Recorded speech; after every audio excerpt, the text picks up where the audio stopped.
Como palestino que soy, la verdad estoy muy pendiente de lo que pasa continuamente, pero este Estado terrorista puede destruir Gaza todo, pero no van a ganar la guerra, nunca.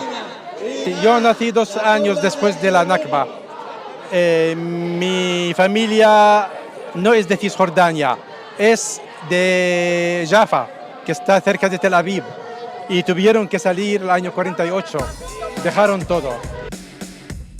Bombas que ensordecen, gritos que enmudecen, un cielo que se apaga mientras los edificios se derrumban como de una baraja de naipes se tratará, bebés y niños que jamás volverán a ver a su familia, padres y madres que jamás volverán a ver a sus bebés y niños, calles vestidas de miedo, de terror, la sensación de desamparo, destrozos, una ciudad en ruinas, grietas, aunque las que más duelen no son precisamente las de los edificios, sino la grieta abierta por la separación, por la muerte, por la destrucción.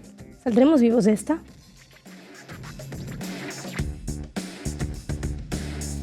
Bombas que nuevamente ensordecen. Gaza, igual que duerme, se despierta. ¿Volveremos a despertar? Es la pregunta que más se hacen en Palestina.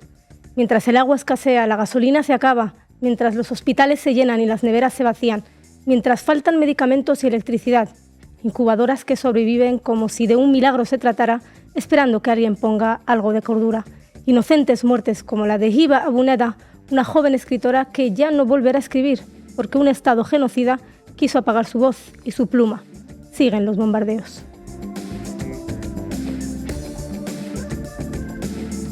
Bombas que ensordecen y desde lejos, con el último grito de la explosión, retumba la voz inspiradora de quienes se alzaron mucho tiempo atrás para denunciar esta condena que mantiene al pueblo palestino en una cárcel eterna.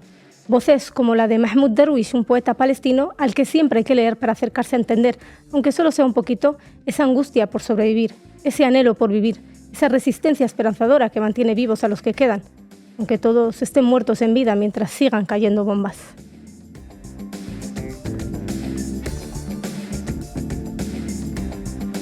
Hoy en este editorial sobre Palestina, sobre Gaza, hemos querido que Mahmoud Darwish esté presente como su libro autobiográfico En presencia de la ausencia, como aquel poema homenaje a Gaza que decía: cadáveres anónimos, ningún olvido los reúne, ningún recuerdo los separa, olvidados en la hierba invernal, sobre la vía pública, entre dos largos relatos de bravura y sufrimiento.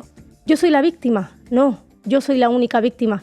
Ellos no replicaron, una víctima no mata a otra. Y en esta historia hay un asesino y una víctima. Eran niños, recogían la nieve de los cipreses de Cristo y jugaban con los ángeles porque tenían la misma edad. Huían de la escuela para escapar de las matemáticas y de la antigua poesía heroica. En las barreras jugaban con los soldados al juego inocente de la muerte. Eran niños, jugaban e inventaban un cuento para la rosa roja, bajo la nieve, detrás de dos largos relatos de bravura y sufrimiento. Luego escapaban con los ángeles pequeños. Escapaban con los ángeles pequeños hacia un cielo límpido. Arranca la base palestina sobre Gaza y lo decimos también en árabe. حريتي أن أكون كما لا يريدوني أن أكون. عاشت فلسطين حرة. Mi libertad es ser lo que otros no me dejan ser.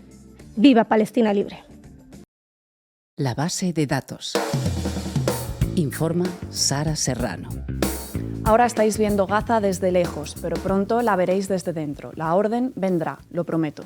Con estas palabras, el ministro de Defensa israelí, Yoav Gallant, trataba de templar los ánimos de las tropas de infantería reunidas desde hace días en la frontera de Gaza a la espera de la orden definitiva para iniciar una incursión terrestre. El pasado 12 de octubre, el primer ministro israelí, Benjamín Netanyahu, dio un ultimátum de 24 horas al millón de habitantes del norte de la franja de Gaza para que abandonasen sus casas en previsión de una invasión inminente. 12 días después, la entrada de las tropas sigue sin producirse y el ejército israelí empieza a ponerse nervioso. Tanto es así que después de una serie de filtraciones en medios locales en las que se destacaba el malestar del ejército con Netanyahu por retrasar la ofensiva, Gobierno y Fuerzas Armadas se han visto obligados a emitir un comunicado conjunto.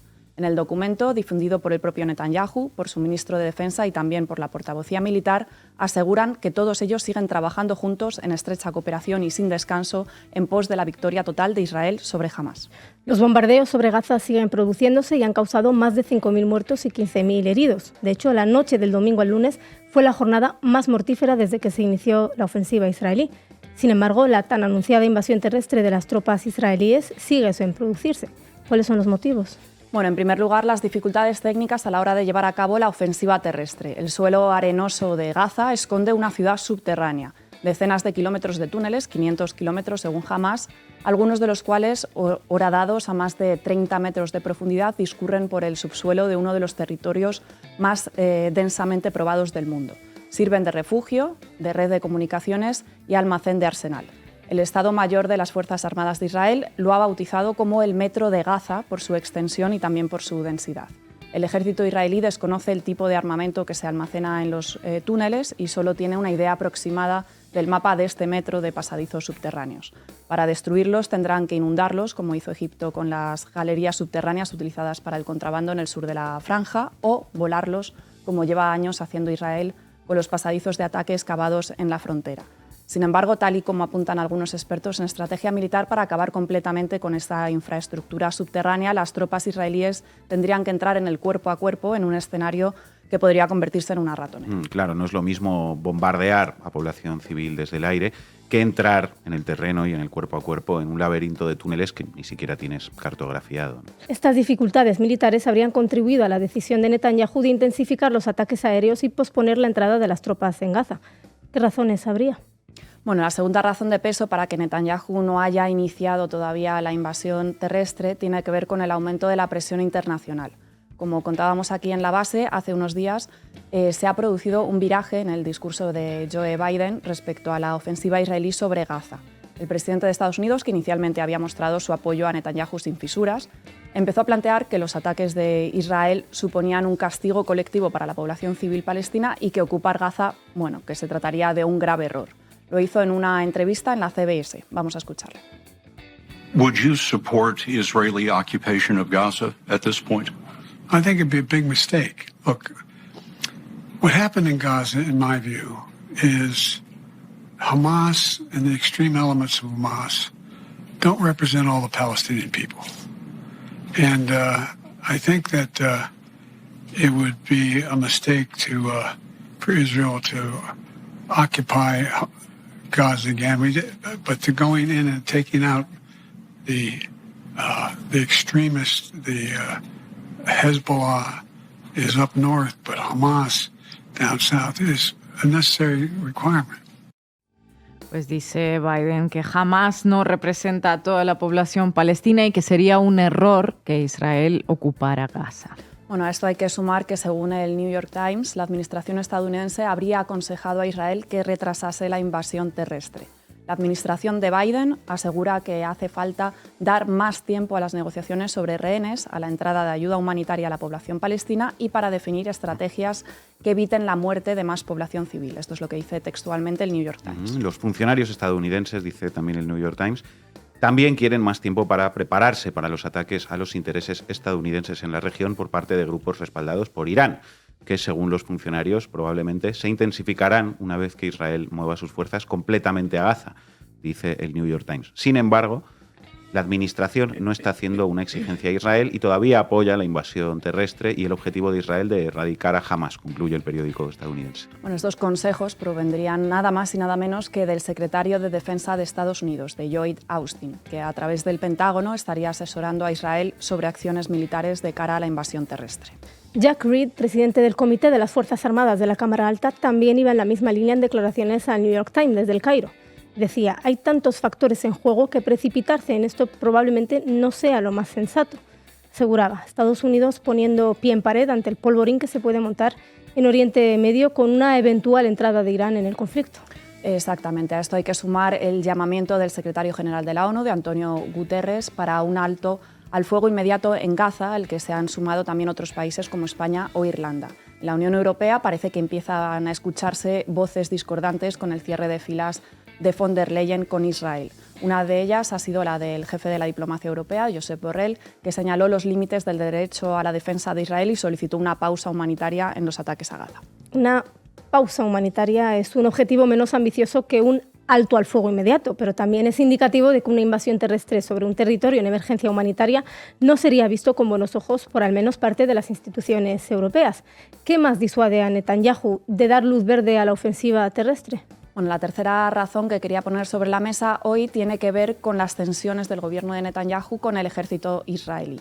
Como consecuencia de las protestas contra la reforma judicial impulsada por el primer ministro israelí, miles de reservistas, que son además el grueso de los efectivos de las tropas terrestres, cancelaron su participación en el servicio militar voluntario. El Ejército del Aire también sufrió pérdidas importantes. Más del 60% de los pilotos, personal de navegación y oficiales de las salas de control son voluntarios y, según apunta Le Monde Diplomatique, aproximadamente la mitad de ellos se unieron a las protestas contra Netanyahu. Hay pilotos de escuadrones de cazas que dejaron de ir a entrenar regularmente y veteranos que interrumpieron la instrucción de los jóvenes pilotos en la Academia del Aire. El gobierno de Netanyahu fue muy contundente con los reservistas y mandos del ejército objetores. A los que se niegan a prestar servicio nos las apañaremos sin vosotros. Iros al diablo, dijo el ministro de Comunicaciones Shlomo Kari a través de la red social X.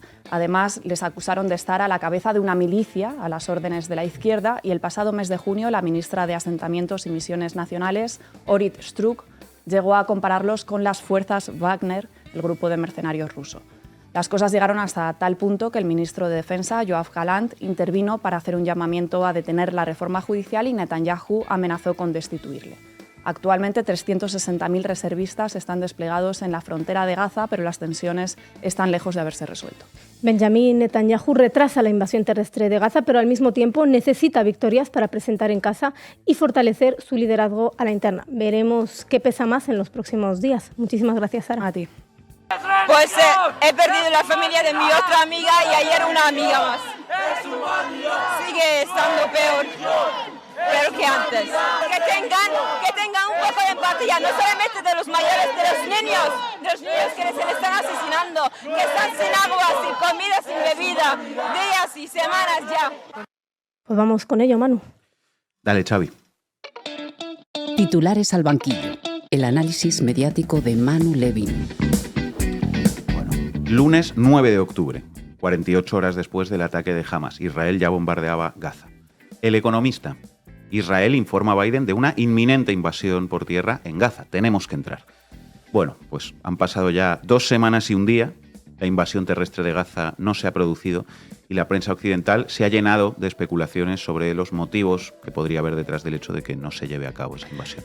Y después de que Biden situara el marco mental de que la invasión sería un error de Israel, como ha explicado Sara, uno incluso diría que muchos medios de comunicación se han alineado con esa consigna y se han lanzado a argumentar por qué Biden podría tener razón. Así es.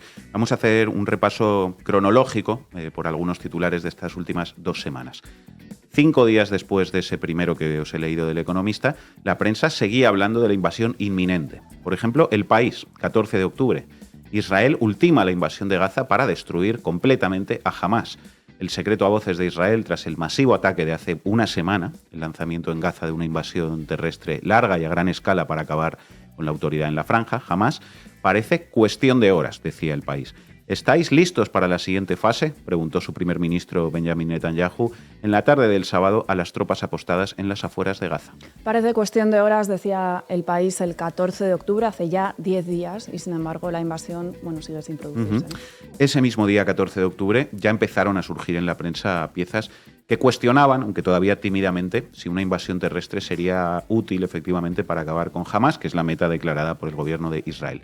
Por ejemplo, la BBC. ¿Podrá Israel lograr sus objetivos con una invasión terrestre de Gaza? Y decía la BBC.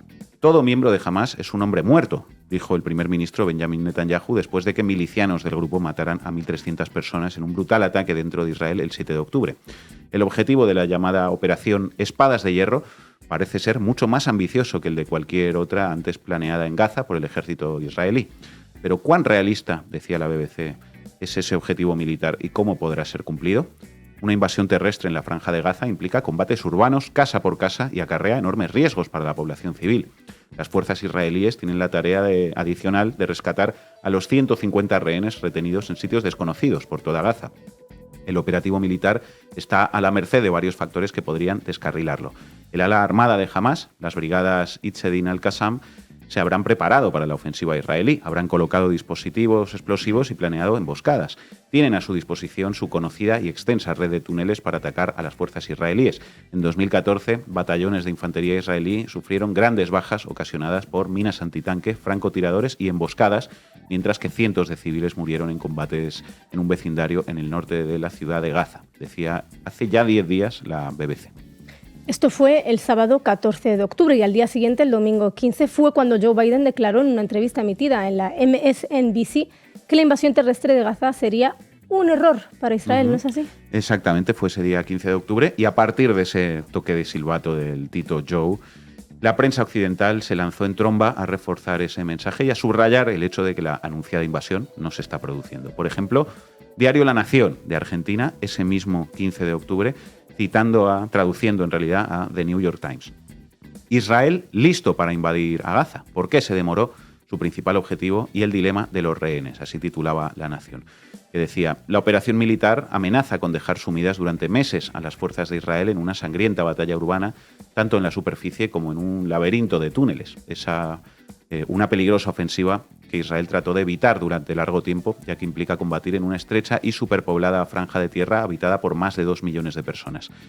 Lo que no se sabe es qué hará Israel con Gaza si logra capturar la ciudad, añadía La Nación, que es bastión de Hamás y principal centro urbano de la franja, como tampoco qué quieren decir exactamente los militares israelíes cuando hablan de la eliminación de la cúpula de Hamás, considerada una agrupación terrorista por Estados Unidos y la Unión Europea, pero que además de ser una milicia de combatientes, también es un masivo movimiento social profundamente arraigado en la sociedad gazatí. Vaya, vaya. Así que cuando se habla de destruir a Hamás, en realidad lo que se habla es de buena parte de la sociedad civil de Gaza. Pues qué sorpresa, ¿no? Qué sorpresa, ¿no? Y si alguien tenía alguna duda, pues que mire lo que están siendo los bombardeos israelíes, ¿no? Animales humanos, recuerdan, ¿verdad? Continúo. Inicialmente, dice La Nación, el 15 de octubre, hace ya 9 días, la invasión a la franja estaba planeada para este fin de semana, insisto, decía La Nación, hace 9 días. Pero se demoró unos días, en parte debido a las condiciones climáticas, que habrán dificultado que los pilotos y operadores de drones israelíes proporcionaran cobertura aérea a las fuerzas terrestres, señalan los militares de Israel. El motivo de la demora serían las condiciones climáticas, decía el New York Times a través de las páginas de La Nación el 15 de octubre, el mismo día que habló Biden, citando a fuentes del ejército israelí. Hoy es 24 de octubre y seguimos igual, con miles de civiles palestinos más muertos por los bombardeos, eso sí. Pero no parece que el retraso haya sido por el clima. No parece, ¿no? Ya demasiados días de mal clima, diríamos. Y por último, esta pieza de La Nación también se centraba en los problemas de sustituir a Hamás como gobierno de Gaza, porque recordemos que Hamás es el gobierno de Gaza. El interrogante de quién gobernaría Gaza si Hamás es eliminado también es complicado y difícil de responder, apuntan los analistas. Israel podría reafirmar un control directo sobre ese territorio, como lo hizo entre 1967 y 2005, pero eso implicaría gobernar a una población numerosa y hostil. La posibilidad más debatida actualmente entre diplomáticos, funcionarios y analistas implica permitir que la autoridad palestina retome el control de Gaza. En 2007 fue expulsada de la franja por Hamás y hoy administra partes de Cisjordania. Pero el riesgo de esa alternativa es que la autoridad palestina parezca un gobierno marioneta de Israel, apunta Ibrahim Dalalcha, analista palestino radicado en Ramallah, Cisjordania. Sería un gobierno que llegaría a bordo de un tanque israelí como resultado de la erradicación de Hamás, apunta Dalalcha. Bueno, creo que todo esto que decía La Nación es útil para hacerse un poco un mapa mental de la situación, ¿no? Pero sigamos con el repaso cronológico. Día siguiente a las palabras de Biden, 16 de octubre. Siguen las piezas en la prensa.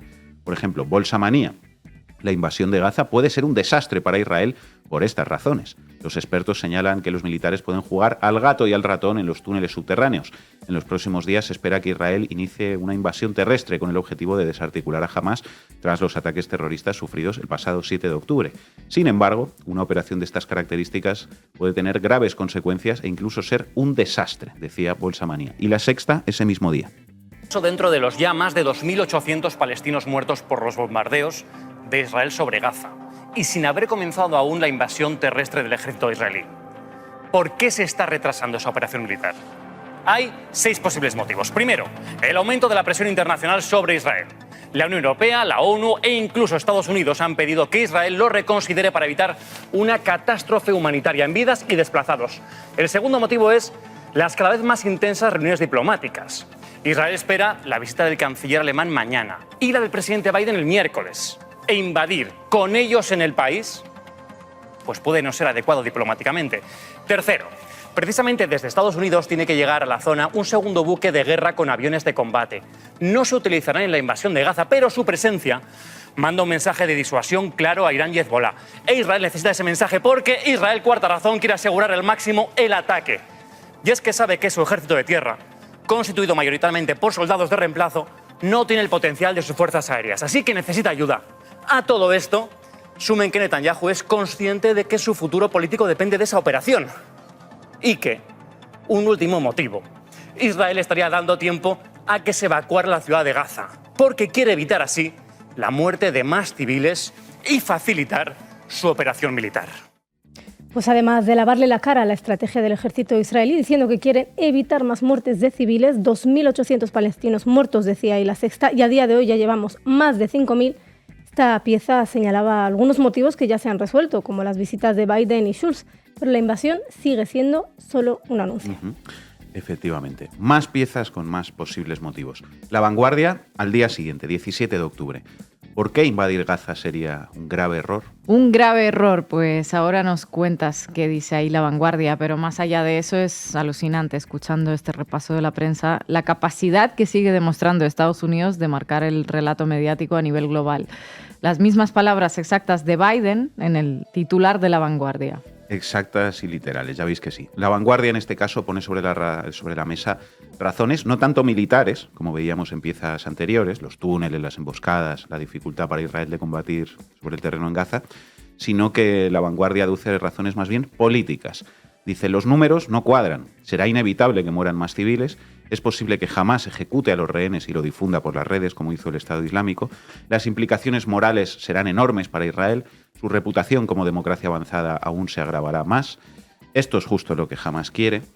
Ha escrito una de las páginas más horribles de la historia de Israel buscando una sobreactuación y así, ante las imágenes de la devastación, obligar a los países árabes a romper relaciones y apoyar la causa palestina. La respuesta de Estados Unidos al 11 de septiembre fue un error estratégico colosal, dice La Vanguardia. De las cenizas de Al-Qaeda surgió el Estado Islámico. Irak y Afganistán han vuelto a donde estaban. El coste financiero y en vidas humanas fue desorbitado porque no sirvió para nada. La democracia estadounidense se resintió y empezó el declive de su liderazgo mundial.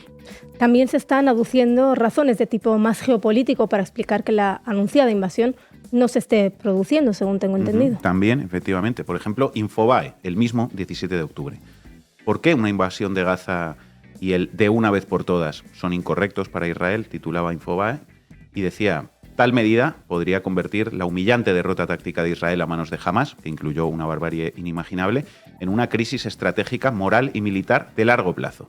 Es algo que podría atrapar a Israel en Gaza, arrastrar a Estados Unidos a otra guerra en Medio Oriente y socavar tres de los intereses de política exterior más importantes de Estados Unidos en este momento. Ayudar a Ucrania a librarse de Rusia para unirse a Occidente, contener a China y formar un bloque proestadounidense. Esto incluye a Egipto, Israel, los países árabes moderados y Arabia Saudita, que podrían contrarrestar a Irán. Si Israel entra en Gaza ahora, hará estallar los acuerdos de Abraham, desestabilizará más a dos de los aliados más importantes de Estados Unidos, Egipto y Jordania, y hará imposible la normalización con Arabia Saudita. Enormes reveses estratégicos. También permitirá a Hamás encender realmente Cisjordania y desencadenar allí una guerra de pastores entre colonos judíos y palestinos, decía Infobae. ¿Y qué beneficios sacaría Israel desde el punto de vista de sus intereses si finalmente decide no invadir, según este análisis? Pues os cuento. Thomas Friedman, el autor de esta pieza en Infobae, afirma lo siguiente. Si Israel anunciara hoy que ha decidido por ahora renunciar a una invasión de Gaza y que buscará más medios quirúrgicos para eliminar o capturar el liderazgo de Hamás, mientras intenta diseñar un intercambio para los más de 150 rehenes israelíes y de otro tipo que Hamás mantiene, no solo evitaría traumatizar aún más a su propia sociedad, así como a los civiles palestinos en Gaza, también daría tiempo a Israel y a sus aliados para pensar en cómo construir con los palestinos una alternativa legítima a Hamás. Una medida así le ganaría a Israel mucho apoyo global y permitiría al mundo ver a Hamás como lo que es el ISIS de los territorios palestinos, dice Infobae, y finaliza haciéndose la clásica pregunta Qui prodest, ¿a quién le conviene? Si Israel anunciara hoy que renunciaría por ahora a una invasión total de Gaza, ¿quién estaría feliz? ¿Quién se sentiría aliviado? ¿Y quién se enfadaría? Dice Infobae, que responde. Irán se sentiría totalmente frustrado, Hezbollah se sentiría decepcionado, Hamás se sentiría devastado, todo su plan de guerra fracasó, y Vladimir Putin quedaría aplastado, porque Israel no quemaría municiones y armas que Estados Unidos necesita enviar a Ucrania. Los colonos de Cisjordania se enfurecerían. Mientras tanto, los padres de cada soldado israelí y de cada rehén israelí se sentirían aliviados, cada palestino en Gaza atrapado en el fuego cruzado se sentiría aliviado y cada amigo y aliado que Israel tiene en el mundo, comenzando por un tal Joseph Biden, se sentiría también aliviado, decía y concluía así Infobae. Pues enseguida le preguntaremos a Juan Antonio Sanz por estas variables del tipo geopolítico que podrían estar operando aquí. Pero todo esto que comentabas se estaba ya diciendo hace una semana. ¿Cómo ha evolucionado la cosa desde entonces? Pues ya veis que seguimos más o menos en las mismas, pero eso sí, con cientos de muertos más en Gaza cada día que pasa. Medios como la CNN siguen subrayando los riesgos para la invasión para el propio Estado de Israel. 18 de octubre, ¿cuáles son los riesgos que enfrenta Israel si entra en Gaza para atacar a Hamás? Decía la CNN. Siguen también respondiendo a esa pregunta con los mismos motivos, de tipo militar, político, geopolítico que veíamos antes. Otros medios siguen hablando de invasión inminente. La Razón, 20 de octubre, Israel amenaza con una invasión inminente de la Franja de Gaza.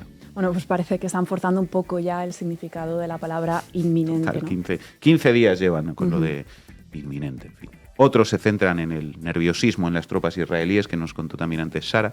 El País, también el 20 de octubre, hace 3 días, las tropas israelíes a las puertas de Gaza preparan la invasión. Claro que queremos entrar, era el titular. El mismo diario El País, 3 días después, 23 de octubre, es decir, ayer mismo, ahora el titular era: el ejército de Israel presiona a Netanyahu para lanzar la invasión terrestre de Gaza. Y una última que os leo también de ayer mismo. El Economista, el digital que había publicado ese titular el 9 de octubre, que fue el primero que os leí en esta sección, que decía: Israel informa a Biden de una inminente invasión por tierra de Gaza, tenemos que entrar. Bueno, pues este mismo digital, El Economista, ayer. Israel se replantea el ataque terrestre a Gaza por el riesgo para sus rehenes. Y un detalle importante que destaca aquí El Economista. La palabra que más se está utilizando en el mensaje de guerra de Israel es maniobra en lugar de invasión. Repaso completo. Pues de Israel anuncia una invasión a Israel se replantea la invasión en 15 días, pasando por decenas de piezas que plantean los riesgos, incluso por el cambio del término invasión por el de maniobra. ¿Qué conclusiones llegas con todo esto, Manu? Pues a ver, es difícil vaticinar, ¿no?, lo que va a suceder finalmente, no sé si alguien lo sabe, pero 2 comentarios. Primero, Israel ha prometido acabar con Hamás para siempre. Y dejando a un lado el para siempre, que es algo que no se puede corroborar desde el presente y que además seguramente es imposible, la promesa de acabar con Hamás impone a Israel, para poder defender, aunque sea parcialmente, un relato de victoria, la necesidad de mostrar a su población imágenes de los túneles de Hamás destruidos o, no sé, al menos imágenes de los cadáveres de los líderes de Hamás, ¿no? Por lo tanto, bueno, es muy difícil pensar que su ofensiva militar vaya a cesar hasta que tengan algunos de esos trofeos que puedan mostrar a su población. Pero, por otro lado, alguien que sea un poco mal pensado podría llegar a la conclusión de que esto de la invasión inminente es un marco que se agita por parte de Israel con el objetivo, por un lado, de centrar ahí la atención, mientras por detrás se sigue bombardeando Gaza sin cuartel, es decir, centrar la mirada en una mano que avisa y avisa pero que no golpea, mientras la otra mano destruye Gaza, ¿no? Y por otro lado, con el objetivo también quizá de que estos bombardeos que están matando a miles de palestinos, la mayoría niños, pues nos acaben pareciendo un mal menor, ¿no? Que lo que quede en la cabeza de la gente al final sea, bueno, al menos no invadieron, ¿no? Es decir, situar una amenaza de grado máximo que después no se cumple, pero que sirve para que todo lo demás, los bombardeos indiscriminados, pues se asuman incluso con cierto alivio. Los acontecimientos resolverán estas dudas en los próximos días. Seguiremos muy pendientes y muy pronto con un equipo propio de Canal Red sobre el terreno, gracias al inmenso apoyo económico que hemos recibido por vuestra parte en el goteo que abrimos para ello. Muchas gracias, Manu. Que cesen todas las sanciones, que cese la persecución económica, financiera y comercial contra Venezuela y que vayamos a un proceso sostenido, progresivo, de levantamiento de todas las sanciones. Vamos con ello, compañera. Vamos con ello. ¿Pa' qué me invitan? El análisis internacional de Ina Afino-Génova. Hace 5 días, Estados Unidos levantó las sanciones al petróleo, el gas y el oro de Venezuela. Esto se ha hecho luego de que el gobierno de Nicolás Maduro haya firmado finalmente unos acuerdos con la oposición venezolana en Barbados, que entre otras cuestiones fijan las elecciones presidenciales para el año 2024. Y como todo tiene que ver con todo, como dicen por ahí, aunque no lo parezca, el hecho de que este levantamiento de sanciones se dé unos días después de que Israel empezara a bombardear indiscriminadamente Gaza en respuesta al ataque de Hamás contra civiles israelíes, pues no es ninguna casualidad. Hay casualidades y hay casualidades, ¿no? Causalidades, efectivamente. Y la causa, en este caso, más allá de que el gobierno y la oposición venezolana se hayan mostrado dispuestos a destrabar su conflicto de larga trayectoria, pues es el mercado petrolero global y la influencia que un largo conflicto en Oriente Próximo podría tener sobre los precios de crudo. Y no va a ser la primera vez que suceda. Veamos. De momento, el levantamiento de sanciones es temporal, solo por 6 meses. Podría renovarse si Venezuela cumple su parte del acuerdo. Si el levantamiento se vuelve permanente, Venezuela, que actualmente produce unos 800.000 barriles diarios, podría aumentar su producción petrolera un 25% según cálculos de Bloomberg. Es decir, unos 200.000 barriles más que entrarían en el mercado de crudo. Así es, de repente comprarle petróleo a Nicolás Maduro es tan importante que los valores democráticos occidentales se quedan a un ladito para otro momento, como sucede con todas las monarquías del Golfo, por poner solamente un ejemplo. Unos volúmenes extra de crudo venezolano pueden ayudar a mantener bajo control tanto los precios dentro de Estados Unidos como el mercado energético europeo, que costó mucho conquistar amparándose en la lucha contra Putin. Si bien los pasos hacia la recuperación de la industria petrolera venezolana se han empezado a tomar hace más de un año, justo después de la invasión rusa de Ucrania, ahora el asunto ha cobrado más urgencia. Primero porque lo que está haciendo Israel contra Gaza complica muchísimo el entendimiento con Arabia Saudí. Nunca ha sido fácil convencer a sus jeques para que aumenten la producción petrolera dentro de la OPEP, para de esta manera reducir los precios a nivel internacional, y el acuerdo de paz que iban a firmar Riad y Tel Aviv con mediación de Washington parecía un factor importante en esa labor. Ahora, con más de 2.000 niños palestinos muertos, el futuro de ese acuerdo de paz es más que incierto. Las esperanzas de que el crudo barato llegue de los países del Golfo se desvanecen, así que es crucial asegurar el abastecimiento y mejor que quede todo más cerca. Lógico, ¿no? Me cuesta convencer a la OPEP para regular los precios, pues me acuerdo de que aquí al ladito tengo al país con mayores reservas de petróleo probadas del mundo, que es Venezuela. Sí, es necesaria Venezuela y también es necesaria si estoy preparándome para una gran guerra en Oriente Próximo, porque un conflicto largo que involucre a varios actores tendrá consecuencias directas en las rutas petroleras, en los flujos de abastecimiento y en todo el mercado energético global. Este jueves por la noche, luego de que se anunciase el acuerdo con Venezuela, Biden dio un discurso a la nación desde el despacho Oval, un discurso para nada pacifista. Ha pedido al Congreso $100.000 millones para un nuevo paquete de ayuda para Ucrania y otro para Israel. Pues más dinero para financiar guerras. Como la secretaria del Tesoro Janet Yellen dijo que Estados Unidos podía permitirse absolutamente otra guerra, pues van con ello claramente. Dijo Biden que se trataba de una inversión inteligente que traerá dividendos a la seguridad de Estados Unidos durante generaciones. No cabe duda de que a Estados Unidos todo ello le termina trayendo dividendos. Luego que eso suponga para Gaza, Israel, Ucrania, Europa y tal. Sí, buen uso de las palabras aquí, muy adecuado. Miles de millones de dólares para financiar guerras por el mundo son una inversión inteligente. Aumento de gasto en defensa que hace que se disparen los precios de las empresas armamentísticas, dividendos. Los miles de muertos, daños colaterales, eso ya lo tenemos bien aprendido desde hace décadas. Con ese anuncio de la millonaria inversión en seguridad, o sea, en la guerra, parece evidente que en Washington se están preparando para un escenario de eso mismo, de guerra. Como ya dijo un día hace algunos años, si Israel no existiera, Estados Unidos tendría que crearlo para defender sus propios intereses. Bueno, pues esto es un poco igual. Si la guerra no existiera, Estados Unidos tendría que crearla. Y eso es más o menos lo que hace, aunque ahora no la crea, pero sí que la incentiva y la alimenta. Si se produce la invasión terrestre de Gaza y la geografía del conflicto se expande, veremos afectadas las vías del suministro global. Una de esas vías es el Canal de Suez, ubicado en el territorio de Egipto, cerca de la frontera con Israel. En marzo de 2021, el tránsito en el canal quedó bloqueado por el portacontenedores Ever Given. El atasco paralizó el flujo comercial y provocó pérdidas por unos $10.000 millones diarios. Cada año, a través del Canal de Suez, se transportan millones de toneladas de crudo, derivados petroleros y de gas licuado. Una obstrucción de esta vía puede generar una importante subida de precios del petróleo porque transportar ese crudo por las rutas alternativas, esquivando África, pues va a costar lo suyo. ¿Quién será el primer afectado? Europa, por supuesto. Estados Unidos tiene a Venezuela al lado, recuerden.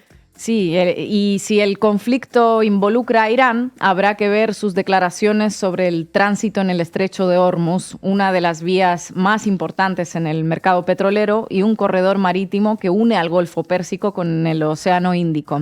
En 2018, hace 5 años, el flujo diario del crudo a través de ese estrecho equivalía al 21% de todo el consumo mundial de petróleo, más de 20 millones de barriles. Vamos, que estamos hablando de un punto estratégico para la seguridad energética mundial. Estamos hablando de que en respuesta a esas inversiones estadounidenses de las que esperan sacar dividendos, los países que controlan de alguna manera esas rutas pueden recurrir a otro tipo de inversiones. Invertir en un bloqueo de rutas petroleras, por ejemplo, o invertir en el embargo petrolero contra países que apoyen a Israel en esa tarea de borrar Gaza de la faz de la tierra. En 1973, en respuesta a la guerra de Yom Kippur, que ya mencionamos varias veces en este programa, la OPEP detuvo la producción de crudo y estableció un embargo para el suministro de petróleo a Estados Unidos, Reino Unido, Canadá, Japón y Países Bajos por su apoyo a Israel. Así se dio lugar a una etapa que se conoce como la crisis del petróleo de 1973.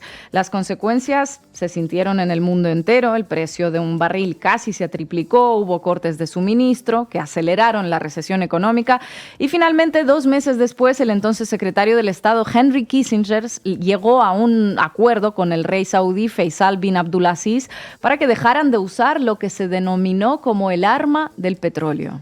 ¿Podemos estar seguros de que esa arma del petróleo no se vuelva a usar o a enseñar en el escenario de un conflicto mayor en Oriente Próximo?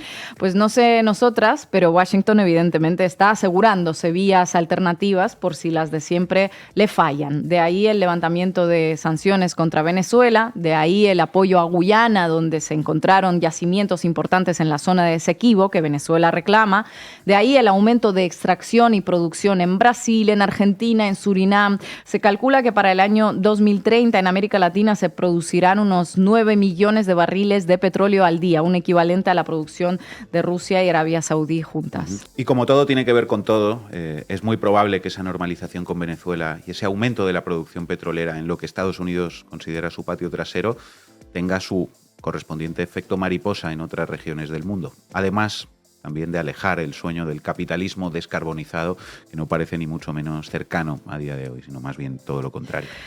Ya, y para terminar, no es que no nos alegre que levanten esas sanciones a Venezuela que durante años han estado afectando a la población de ese país, son sanciones ilegales, injustas, pero sí que es conveniente saber por qué se están levantando, que no es precisamente para aliviar la situación de esa población, aunque finalmente lo vayan a hacer, algo que obviamente sí nos alegrará. Muchas gracias, Ina. Esta noche murieron 8 personas de mi familia. Tengo el listado de los nombres y apellidos. 8 con niños incluidos. Eso es un verdadero masacre, es una verdadera masacre. Y hoy contamos con Juan Antonio Sanz, periodista experto en geopolítica. Muy buenas tardes y gracias por acompañarnos. Muy buenas tardes, espero que estéis bien.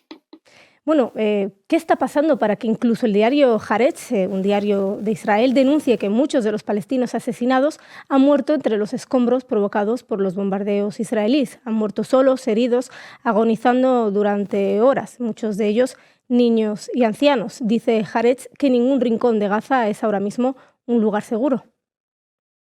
Bueno, ocurre que Israel ha agarrado la cosechadora y se ha lanzado sobre este territorio palestino, pues con la intención, desde el punto de vista militar, de allanar una posible intervención, yo ya no sé si hablar de invasión o incursión o qué decir, de su ejército para poder allí llevar a cabo su propósito, el objetivo que también están dictando desde Estados Unidos, la Casa Blanca, que tiene que acometer el Estado israelí, es decir, la aniquilación de Hamás, este grupo de milicianos islamistas calificado por la Unión Europea y Estados Unidos como un grupo terrorista y que fue el responsable de esta crisis, digamos, en su último estadio, que fue el 7 de octubre, con lo que ocurrió.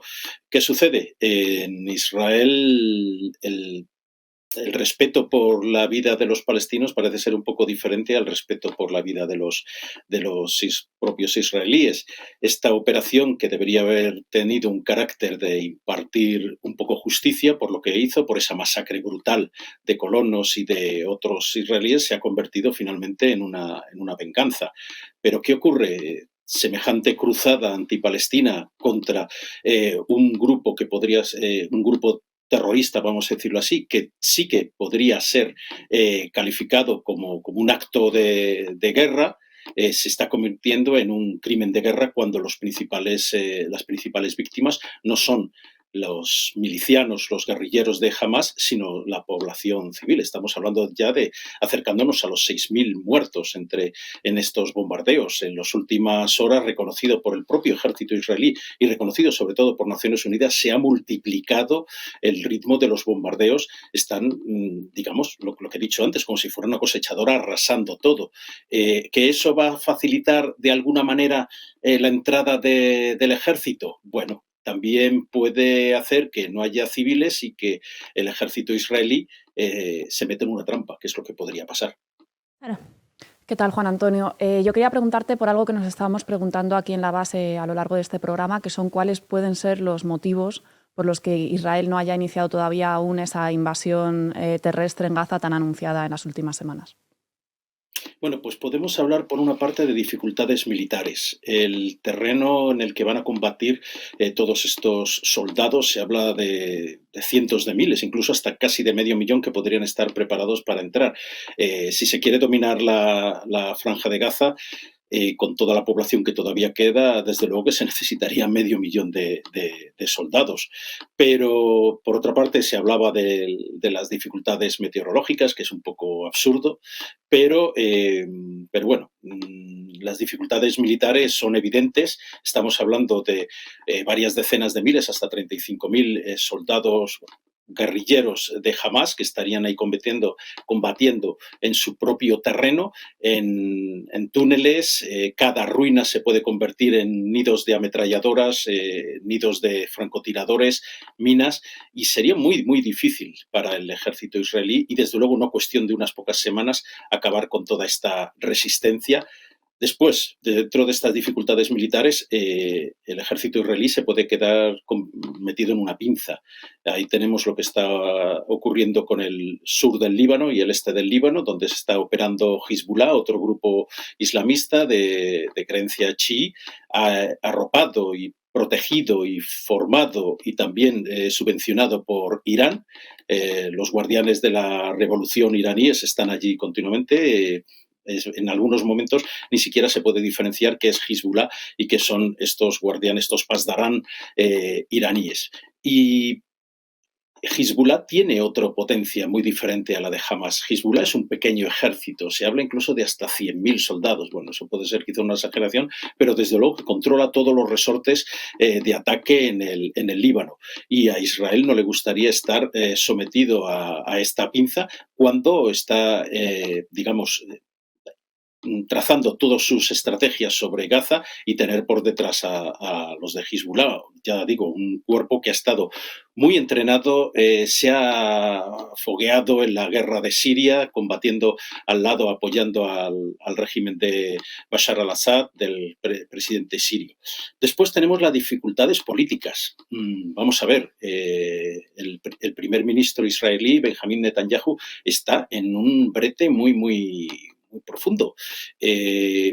tiene a buena parte de la población que se oponía a sus políticas. De pronto ocurre este atentado, esta salvaje incursión de Hamás, y todo el mundo pues cierra filas, pero cierra filas hasta cierto punto. Según se va disipando lo de la inminente invasión, pues la gente empieza a decir, bueno, ¿qué sucede? ¿Qué va a pasar? No solo qué está sucediendo con los propios palestinos, porque no vamos a pensar que todos los israelíes son unos salvajes de ultramontanos que quieren la aniquilación de todos los palestinos. Hay gente también muy normal que piensa que su crédito en el mundo está siendo disminuido cada día que pasa.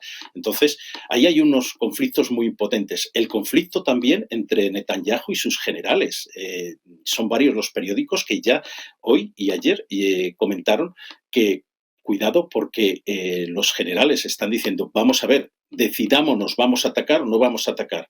¿Podemos llevar a cabo esta operación? En principio sí, pero va a durar mucho tiempo. Y después también hay unas dificultades estratégicas. Israel se está poniendo en contra a medio mundo. Y no solo al medio mundo en los países árabes que podrían protestar, hacer alguna manifestación, o en Irán, por aquí y por allá.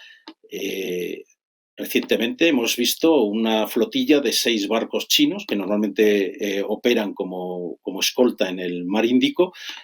Habían participado en unos ejercicios en Omán y se han dirigido hacia Kuwait y están ahí en el Golfo Pérsico. Desde luego esta flotilla apenas puede hacer nada contra las 2 grandes flotas que ha desplazado Estados Unidos, con 2 grandes portaaviones al frente, el Eisenhower y el Gerald Ford, y que pueden bombardear cualquier lugar, incluso de Irán, desde esos barcos. Pero es una llamada de atención por parte de China. Rusia que tiene una relación más o menos decente, o la tenía con Israel, empieza a tomar otra deriva, apoyando desde luego al Estado palestino y denunciando también las masacres. También Putin es una persona que no tiene mucho que decir en cuanto a masacres en estos momentos. Por eso mismo se están produciendo una serie de variantes también geopolíticas muy, muy importantes. Pero sobre todo deberíamos atender a lo qué va a significar, cuáles pueden ser los próximos pasos del ejército israelí. ¿Una gran invasión? Pues a lo mejor no es tan posible, porque se podrían meter de verdad en una trampa que puede durar muchos meses y si no años. Hoy estaba el presidente francés Emmanuel Macron en Israel y ha dicho una cosa muy interesante y que podría apuntarnos, darnos unas pistas.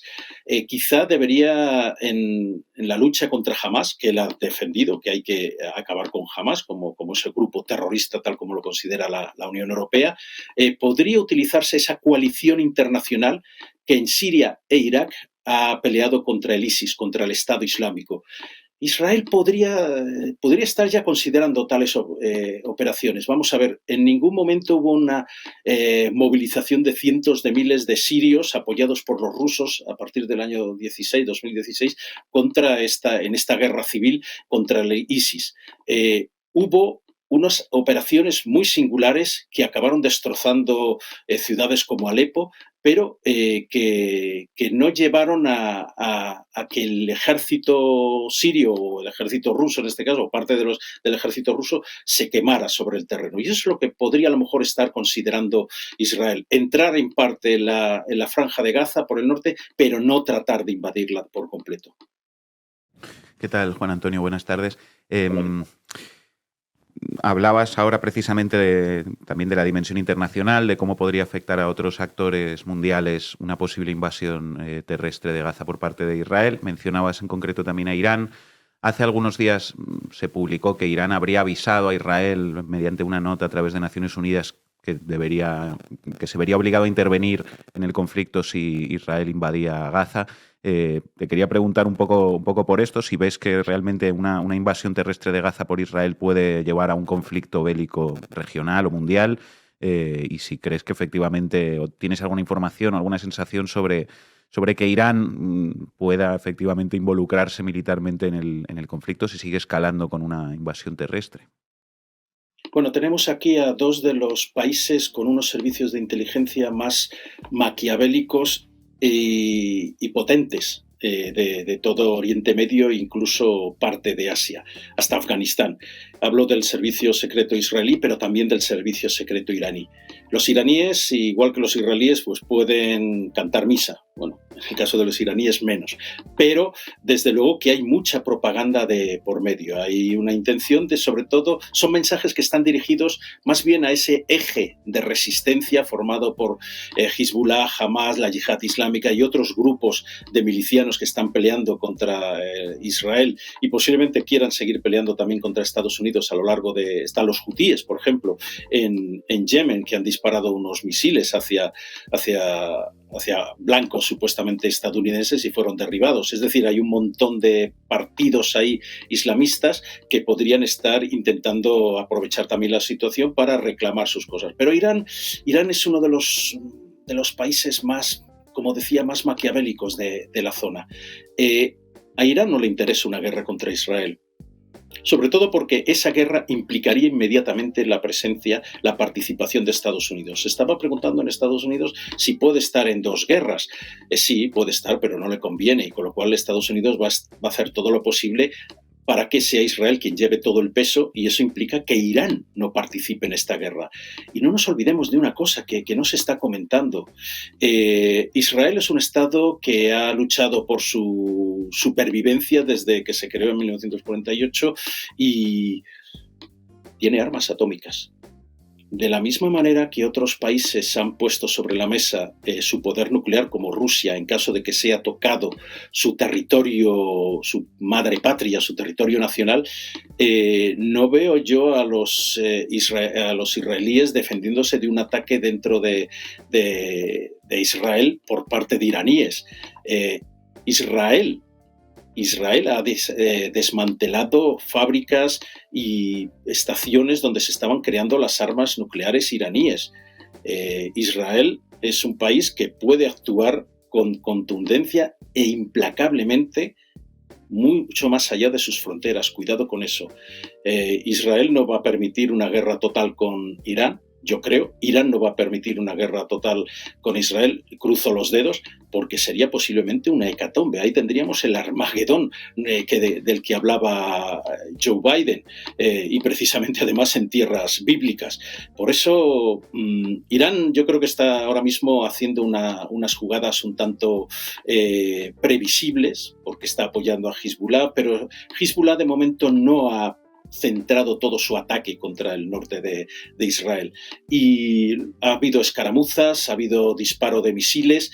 Se habla que tiene miles y miles de misiles Hezbollah. Hezbollah podría poner en jaque a buena parte de la ofensiva Israel dentro de Gaza. Pero si Israel solo penetra en Gaza parte, pues la situación, digamos, que podría lavar la cara a todo el mundo en un conflicto que, repito, yo creo que Israel se está metiendo en una trampa militar, en una trampa geopolítica, porque no va a tener apoyo una vez que empiece a destruir precisamente Gaza, y no es lo mismo atacar con 100.000 soldados a 10.000 guerrilleros que están sobre la superficie, así están escondidos en determinados sitios, y no olvidemos que sí, en el paso de Rafah con Egipto está cortado, pero se ha hablado muchas veces de todos los túneles que van desde Gaza hasta Egipto, túneles controlados por Hamas. Estamos en una situación muy, muy peligrosa. Estados Unidos en las últimas horas ha hablado de que no puede haber todavía un alto el fuego. Nadie parece entre los implicados que vaya a quererlo, pero desde luego cuando ponen por delante la vida de los rehenes, quizás sean esos pobres, esa gente, esos 200 rehenes, los que quizá puedan ser la punta de lanza por algún tipo de arreglo, sino para detener esta guerra, por lo menos para impedir una mayor. ¿Qué tal, Juan Antonio? Gracias por estar aquí. Estabas ahora hablando sobre Rusia y Putin de repente escandalizados con la masacre de civiles, como si Israel fuera el único que está masacrando civiles. Yo te quería preguntar precisamente cuál crees que va a ser la repercusión de todo lo que está pasando en la guerra de Ucrania, a nivel de discurso, a nivel de estrategias militares. en el frente quizás también, si va a cambiar algo. Bueno, ya está cambiando muchas cosas. De momento estamos hablando de la guerra de Israel contra Hamás y apenas estamos hablando de lo que está sucediendo ahora mismo en Ucrania, donde podría estar en marcha una contraofensiva por parte de Rusia y en la zona de Avdiivka y otras regiones en la zona del Donbass, y donde quizá tenga más importancia de la que pareciera. Putin ha adoptado pues un papel de pacificador en el caso de una manera totalmente hipócrita en el caso de Israel y los palestinos, pero habría que ver qué es lo que está pensando Zelensky. Zelensky puede ver que sí, que va a seguir recibiendo mucho dinero. De hecho, esos 100.000 millones de dólares que Biden ha prometido para, digamos, su estrategia internacional bélica, los tiene que aprobar, por cierto, el Congreso, y ahora mismo los republicanos no tienen líder, o sea que eso puede tardar.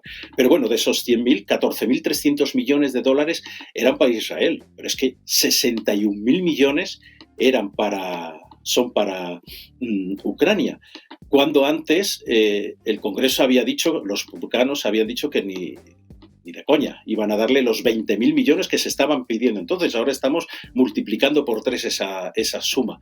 Pero ¿qué sucede en contra? Que pues lo que siempre ha tenido Zelensky, que en el exterior esta guerra de Ucrania contra Rusia fuera considerada otra más de las guerras postsoviéticas. Y ese sí que es un peligro para las aspiraciones europeístas, atlantistas de Zelensky. Por lo tanto, tiene mucha influencia. Desde luego no veo en absoluto que Putin vaya a hacer ningún tipo de apoyo a Hamás, por mucho que lo diga Zelensky, que identifica a Putin con Hamás. Son dos cosas totalmente diferentes, y de la misma manera que efectivamente los rusos hablan con Hamás, hablan con los talibanes, hablan con los israelíes, y las inteligencias, los servicios de inteligencia de los dos países tienen unas relaciones excelentes, quiero decir, los israelíes y los rusos. Por lo tanto, estamos en una especie de maraña, en un ovillo donde todo está lleno de nudos y lleno de pelusas y lleno de porquerías, y es muy difícil tirar de esta madeja. Aquí el peligro es que alguien intentara simplemente quemar la madeja, o que hiciera como Alejandro, cortar por las buenas con una espada el nudo gordiano.